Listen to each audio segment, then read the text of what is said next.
Good morning, students. Myself Arjun Kumar Roy, and I am your third language Hindi teacher. So today we will start our learning. जैसे कि ये कावेरी जो आपके पास पाठ्य पुस्तक है, इसमें से हम लोग आज पार्ट 2 का वाचन करेंगे. सो चलिए स्टार्ट करते हैं. सभी कोई अपने अपनी बुक पहले निकाल दीजिए. ओके, तो हमारी जो पार्ट 2 है 100 के 60. 100 मतलब जैसे आप सभी को पता ही होगा 100 और 60 मतलब 60. तो चलिए वाचन स्टार्ट करते हैं. हम लोग शुरू करते हैं. एक आदमी था, उसका नाम था गेंदालाल. बहुत प्यारा नाम है. उसने एक साहूकार का यहाँ अर्थ हुआ है व्यापारी, जो लोग व्यापार करते हैं, बिजनेसमैन, से 100 रुपया उधार ले रखे थे. साहूकार रुपयों का तगाजा, यहाँ पे तगाजा का मतलब हुआ बार बार जो है उसको मांगना, यानी उससे कह सकते हैं डिमांड, एक तरह से करता रहता था. गेंदालाल की नीयत में खोट थी. नीयत का मतलब जो है उसके मन में ही नहीं था कि वो उस पैसे को लौटाए. वह सपने में भी साहूकार के पैसे देने की बात नहीं सोचता था. साहूकार जब भी उगाही के लिए आता, उगाही का यहाँ अर्थ हुआ वसूली, गेंदालाल उल्टा सीधा जवाब देकर उसे टाल देता था.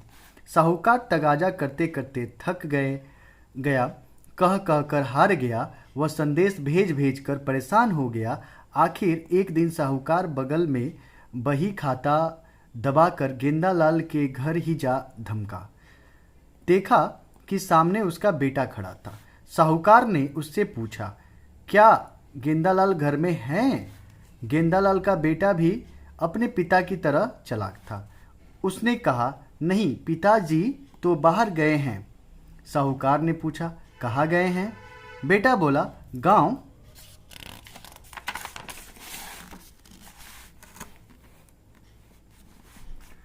गांव की सरहद की मतलब सीमा होती है, बाउंड्री होती है, पर जामुन के पेड़ है.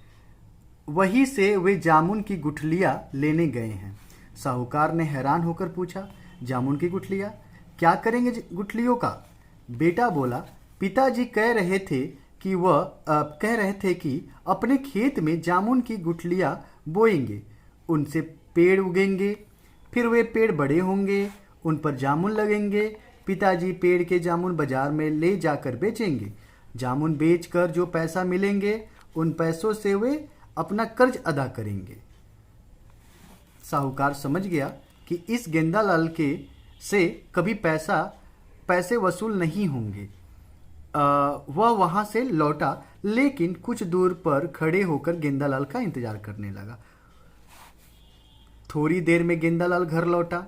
बेटे ने पूरी घटना कह सुनाई. गेंदालाल बोला, तुमने ठीक बात नहीं कही. आखिरकार पैसे लौटाने की बात तो तुमने कह ही दी ना. यह बात भी क्यों कहनी थी? इतने में लाल पीला होता हुआ साहूकार वहां आ धमका. वह बोला, मेरा उधार चुकता करो, नहीं तो मैं पंचायत में जाऊंगा.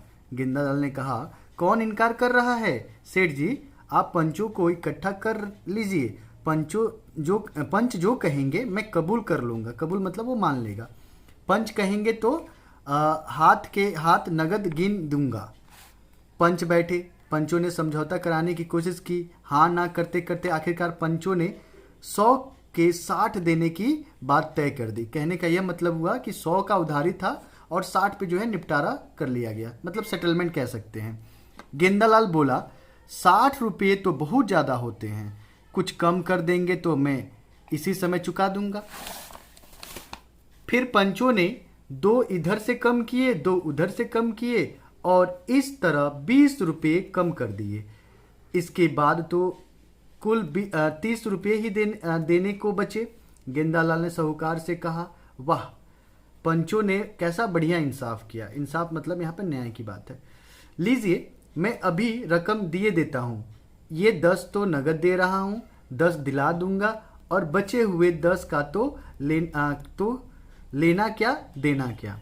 इतने दिनों के बाद इतने बड़े खाते का मामला निपटा तो उसमें आपको इतनी रियायत तो देनी चाहिए. रियायत का यहाँ मतलब हुआ एक तरह से छूट कह सकते हैं, डिस्काउंट, मतलब अभी भी उसे डिस्काउंट चाहिए.